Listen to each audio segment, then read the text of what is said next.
Ariya broadens Nissan's EV range upmarket, an upper mid-sized coupe crossover that really seems to have the want one factor missing from so many family segment electric vehicles. The brand describes this car as a force of wonder, and for sure it's boldly styled and has a cutting-edge cabin. Plus, there's a choice of battery sizes and drivetrain options. Think EVs are dull? Check this one out. The idea here, says Nissan, is to amplify the fun-to-drive aspect of electric mobility. A heavy old EV, fun to drive, that might be a new concept for you. If so, Nissan wants to change your mind.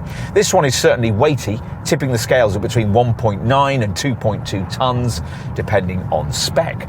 But it counters with sharp steering and near-perfect 50-50 weight distribution. Less welcome is the unsettled ride over poor surfaces that characterises quite a few EVs in this class, despite promises of a magic carpet feel from this car's freshly developed CMF EV platform. That's been primarily created for front-driven models like this Ariya's Renault Megane E-Tech electric close cousin, which isn't ideal for this Nissan in a class where most rivals are more maturely propelled from the rear. You're also reminded of the class below by the size of the volume model's battery pack, 63 kilowatt hours of usable capacity, in a class where 70 to 80 kilowatt hours size battery packs are more common. For a chunk more cash, an alternative 87 kilowatt hour battery pack's available, boosting the base version's rather mediocre 250 mile range figure to a more reasonable 329 mile total.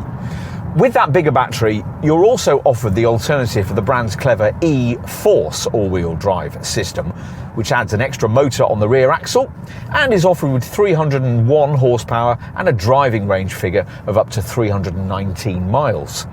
The E-Force package adds an extra snow setting to the three standard ones fitted to all Ariyas, Standard, Eco and Sport. Plus, all variants get an e-pedal brake regeneration system that's so powerful it can almost slow the car to a standstill.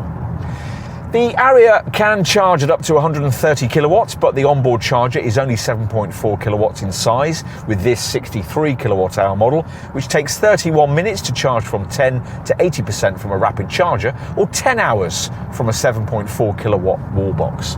The onboard charger is 22 kilowatts in size with the 87 kilowatt hour variants, which take 35 minutes to charge from 10 to 80% from a rapid charger, or 14 hours from a 7.4 kilowatt wall box. Nissan, like most of its rivals, has used the dawn of this new EV era to embrace a fresh design philosophy. This one's called Timeless Japanese Futurism and is supposed to be sleek, sexy and seamless. Well, it's certainly different. And the profile perspective is certainly sleek, with the sweeping silhouette that the brand insists justifies classification as a coupe SUV. The front-end treatment is striking, apparently chosen to embrace the Japanese term iki, which is supposed to describe this Nissan's chic, cutting-edge nature. Where on a combustion model you'd have a grille, here in this dark centre section, we've got an aerodynamic shield which incorporates a 3D traditional Japanese kumiko pattern just under its smooth surface, which looks more like tyre tread, and covers the sensing equipment used for the car's ProPilot features. The rear is a little less memorable, characterised by steeply raked C-pillar that blends into the deck. Of course, as usual, what's more important is what you can't see. The CMF EV platform the Nissan Renault Alliance has developed for all its most imminent forthcoming EVs. A chassis this car shares with its close cousin, the Renault Megane E-Tech Electric. Right, enough on the outside. Nissan is one of those brands that thinks an EV should look and feel futuristic from every perspective. We saw that with the Leaf. Will the same be true in here?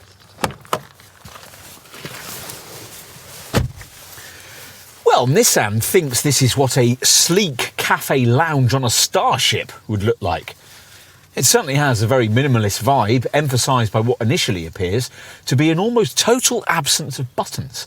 Haptic touch switches instead lie shielded behind wood grain style surfacing until activating the starter switch illuminates them. There's no need for a centre stack in an EV, nor does this raised centre console between the seats intrude too far forward into this lovely open plan, thick pile carpeted space beneath the dash. An illuminated lower fretwork panel emphasises this, the same decoration extended into the beautifully stitched door cards. In case you needed any more distinctive EV cues, there's a copper-coloured strip highlighting the narrow vents that extend across the fascia's entire width. And media connectivity is covered off by the expected twin screens, which, as with the current trend, come bonded together in one horizontal plane and are each 12.3 inches in size, orientated in a wave-like shape.